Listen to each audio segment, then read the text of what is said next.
आज मैं आप लोगों को अरण्य कांड का 69वां सर्ग सुनाती हूँ, जिसमें लक्ष्मण का अयोमुखी को दंड देना तथा श्री राम और लक्ष्मण का कबंध के बाहुबंध में पकड़कर चिंतित होना है। इस प्रकार जटायु के लिए जलांजलि दान करके वे दोनों रघुवंशी बंधु उस समय वहां से प्रस्थित हुए और वन में सीता की खोज करते हुए पश्चिम दिशा की ओर गए। धनुष बाण और खड्ग धारण किए वे दोनों इक्ष्वाकु वंशी वीर उस दक्षिण पश्चिम दिशा की ओर आगे बढ़ते हुए एक ऐसे मार्ग पर जा पहुँचे जिस पर लोगों का आना जाना नहीं होता था। वह मार्ग बहुत से वृक्षों, झाड़ियों और लता बेलों द्वारा सब ओर से घिरा हुआ था। वह बहुत ही दुर्गम, गहन और देखने में भयंकर था। उसे वेग पूर्वक लांघ कर वे दोनों महाबली राजकुमार दक्षिण दिशा का आश्रय ले उस अत्यंत भयानक और विशाल वन से आगे निकल गए। तदंतर जनाय स्थान से 3 कोस दूर जाकर वे महाबली श्री राम और लक्ष्मण कौचारण्य नाम से प्रसिद्ध गहन वन के भीतर गए। वह वन अनेक मेघों के समूह की भांति श्याम प्रतीत होता था। विविध रंग के सुंदर फूलों से सुशोभित होने के कारण वह सब ओर से हर्षो उत्फुल्ल सा जान पड़ता था। उसके भीतर बहुत से पशु पक्षी निवास करते थे। सीता का पता लगाने की इच्छा से वे दोनों उस वन में उनकी खोज करने लगे। जहाँ तहाँ थक जाने पर वे विश्राम के लिए ठहर जाते थे। विदेह नंदिनी के अपहरण से उन्हें बहुत बड़ा दुख हो रहा था। तत्पश्चात वे दोनों भाई 3 कोस पूर्व जाकर कौचारण्य को पार करके मतंग मुनि के आश्रम के पास गए। वह वन बड़ा भयंकर था। उसमें बहुत से भयानक पशु और पक्षी निवास करते थे।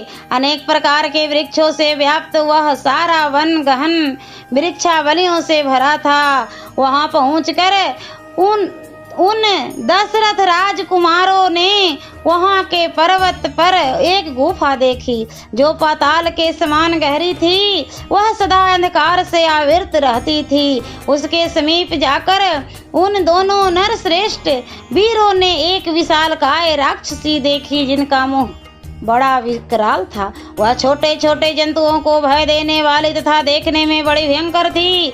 उसकी सूरत देखकर घृणा होती थी। उसके पेट लंबे, तीखी दाढ़ें और कठोर त्वचा थी। वह बड़ी विकराल दिखाई देती थी। भयानक पशुओं को भी पकड़कर खा जाती थी। उसका आकार विकट था और बाल खुले हुए थे। उस कंदरा के समीप दोनों भाई श्री राम और लक्ष्मण ने उसे देखा। वह राक्षसी उन दोनों वीरों के पास आई और अपने भाई के आगे आगे चलते हुए लक्ष्मण की ओर देखकर बोली, आओ हम दोनों रमन करें। ऐसा कहकर उसने लक्ष्मण का हाथ पकड़ लिया। इतना ही नहीं, उसने सुमित्रा कुमार को अपनी भुजाओं में कस लिया और इस प्रकार कहा, मेरा नाम अयोमुखी है। मैं तुम्हें भार्या रूप से मिल गई तो समझ लो बहुत बड़ा लाभ हुआ और तुम मेरे प्यारे पति हो। प्राणनाथ वीर, यह दीर्घ काल तक स्थिर रहने वाली आयु पाकर तुम पर्वत की दुर्गम कंदराओं में तथा नदियों के तटों पर मेरे साथ सदा रमन करोगे। राक्षसी के ऐसा कहने पर शत्रुसूदन लक्ष्मण क्रोध से जल उठे। उन्होंने तलवार निकालकर उसके कान, नाक और स्तन काट डाले। नाक और कान के कट जाने पर वह भयंकर राक्षसी जोर जोर से चिल्लाने लगी और जहां से आई थी उधर ही भाग गई। उसके चले जाने पर वे दोनों भाई शक्तिशाली श्री राम और लक्ष्मण बड़े वेग से चलकर एक गहन वन में जा पहुंचे। उस समय महातेजस्वी, धैर्यवान, सुशील एवं पवित्र आचार विचार वाले लक्ष्मण ने हाथ जोड़कर अपने तेजस्वी भ्राता श्री रामचंद्र जी से कहा, यार मेरी बाईं बाह जोर जोर से फड़क रही है और मन उद्विग्न सा हो रहा है। मुझे बार बार बुरे शकुन दिखाई देते हैं, इसलिए आप भय का सामना करने के लिए तैयार हो जाइए। मेरी बात मानिए, ये जो बुरे शकुन हैं वे केवल मुझे ही तत्काल प्राप्त होने वाले भय की सूचना देते हैं।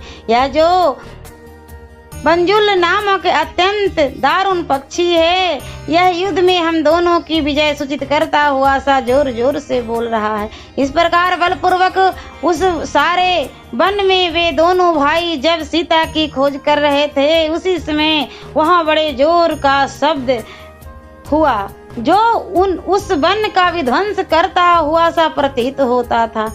उस वन में जोर जोर से आंधी चलने लगी, वह सारा वन उसकी लपेट में आ गया। वन में उस शब्द की जो प्रतिध्वनि उठी, उससे वह सारा वन प्रांत गूंज उठा। भाई के साथ तलवार हाथ में लिए भगवान श्री राम उस शब्द का पता लगाना ही चाहते थे कि एक चौड़ी छाती वाले विशालकाय राक्षस पर उनकी दृष्टि पड़ी। उन दोनों भाइयों ने उस राक्षस को अपने सामने खड़ा पाया। वह देखने में बहुत बड़ा था, किंतु उसके न मस्तक था न गला, धड़ मात्र ही उसका स्वरूप था और उसके पेट में ही मुंह बना हुआ था। उसके सारे शरीर में पैने और तीखे रोए थे। वह भयंकर पर्वत के समान ऊंचा था। उसकी आकृति बड़ी भयंकर थी। वह नील मेघ के समान काला था और मेघ के समान ही गंभीर स्वर में गर्जना करता था। उसकी छाती में ही ललाट था और ललाट में ही लंबी चौड़ी तथा आग की ज्वाला के समान दहकती हुई भयंकर आंख थी, जो अच्छी तरह देख सकती थी। उसकी पलक बहुत बड़ी थी और वह आंख भूरे रंग की थी। उस राक्षस की दाढ़ें बहुत बड़ी थी तथा वह अपनी लपलपाती हुई जीभ से अपने विशाल मुख को बारंबार चाट रहा था। अत्यंत भयंकर रीछ, सिंह, हिंसक पशु और पक्षी, ये दोनों ही उनके भोजन थे। वह अपनी एक एक योजन लंबी दोनों भयानक भुजाओं को दूर तक फैला देता और उन दोनों हाथों से नाना प्रकार के अनेक भालू, पक्षी, पशु तथा मृगों को, उत्पत्तियों को पकड़कर खींच लेता था। उनमें से जो भोजन के लिए अभिष्ट नहीं होते, उन जंतुओं को वह वहीं हाथों के पीछे धकेल देता था। दोनों भाई श्री राम और लक्ष्मण जब उसके निकट पहुंचे, तब वह उसका रास्ता रोककर खड़ा हो गया। तब वे दोनों भाई उससे दूर हट गए और बड़े गौर से उसे देखने लगे। उस समय वह एक कोस लंबा जान पड़ा। उस राक्षस की आकृति केवल धड़ के रूप में ही थी, इसलिए वह कबंध कहलाता था। वह विशाल, हिंसा परायण, भयंकर तथा दो बड़ी बड़ी भुजाओं से युक्त था और देखने में अत्यंत घोर प्रतीत होता था। उस महाबाहु राक्षस ने अपने दोनों विशाल भुजाओं को फैलाकर उन दोनों रघुवंशी राजकुमारों को बलपूर्वक पीड़ा देते हुए एक साथ ही पकड़ लिया। दोनों के हाथ में तलवारें थी, दोनों के पास मजबूत धनुष थे और वे दोनों भाई प्रचंड तेजस्वी, विशाल भुजाओं से युक्त तथा महान बलवान थे। तो भी उस राक्षस के द्वारा खींचे जाने पर विवशता अनुभव करने लगे।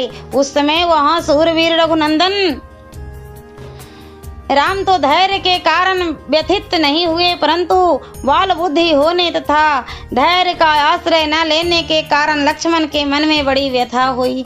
तब श्री राम के छोटे भाई लक्ष्मण विषादग्रस्त हो श्री रघुनाथ जी से बोले, वीरवर देखिए, मैं राक्षस के बस में पकड़कर विवश हो गया हूँ। रघुनंदन, एकमात्र मुझे ही इस राक्षस को भेंट देकर आप स्वयं इसके बाहुबंधन से मुक्त हो जाइए। इस भूत को मेरी ही बलि देकर आप सुखपूर्वक यहाँ से निकल भागिएगा। मेरा विश्वास है कि आप शीघ्र ही विदेह राजकुमारी को प्राप्त कर लेंगे। कुकुत सुकुल भूषण श्री राम वनवास से लौटने पर पिता पितामहों की भूमि को अपने अधिकार में लेकर जब आप राज सिंहासन पर विराजमान होइएगा, तब वहाँ सदा मेरी भी स्मरण करते रहिएगा। लक्ष्मण के ऐसा कहने पर श्री राम ने उन सुमित्रा कुमार से कहा, वीर तुम भयभीत ना हो, तुम्हारे जैसे सूरवीर इस तरह विषाद नहीं करते हैं। इसी बीच में क्रूर हृदय वाले दानव शिरोमणि महाबाहु कबंध ने उन दोनों भाई श्री राम और लक्ष्मण से कहा, तुम दोनों कौन हो? तुम्हारे कंधे बैल के समान ऊंचे हैं, तुमने बड़ी बड़ी तलवारें और धनुष धारण कर रखे हैं। इस भयंकर देश में तुम दोनों किस लिए आए हो? यह तुम्हारा क्या कार्य है, बताओ। भाग से ही तुम दोनों मेरी आंखों के सामने पड़ गए। मैं यहाँ भूख से पीड़ित होकर खड़ा था और तुम स्वयं धनुष बाण और खड्ग लिए तीखे सिंग वाले दो बैलों के समान तुरंत ही इस स्थान पर मेरे निकट आ पहुंचे। अतः अब तुम दोनों का जीवित रहना कठिन है। दुरात्मा कमंद की ये बातें सुनकर श्री राम ने सूखे मुख वाले लक्ष्मण से कहा, सत्य पराक्रमी वीर, कठिन से कठिन असह्य दुख को पाकर हम दुखी थे ही, तब तक पुनः प्रियतमा सीता को प्राप्त होने से पहले ही हम दोनों पर यह महान संकट आ गया जो जीवन का अंत कर देने वाला है। नरश्रेष्ठ लक्ष्मण, काल का महान बल सभी प्राणियों पर अपना प्रभाव डालता है। देखो ना, तुम और मैं दोनों ही काल के लिए दिए हुए अनेक संकटों से मोहित हो रहे हैं। सुमित्रा नंदन, दैव अथवा काल के लिए संपूर्ण प्राणियों पर शासन करना कठिन नहीं है। जैसे बालू के बने हुए पुल पानी के आघात से ढह जाते हैं, उसी प्रकार बड़े बड़े सूरवीर, बलवान और अस्त्रवेता पुरुष भी सम्रांगन में काल के वशभूत हो कष्ट में पड़ जाते हैं। ऐसा कहकर सुदृढ़ एवं सत्य पराक्रम वाले महान बल विक्रम से संपन्न महायशस्वी प्रतापशाली दशरथ नंदन श्री राम ने सुमित्रा कुमार की ओर देखकर उस समय स्वयं ही अपनी बुद्धि को सुस्थिर कर लिया।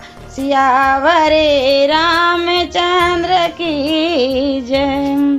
और मैं अगले वीडियो में अरण्य कांड का 17वां सर्ग सुनाऊंगी।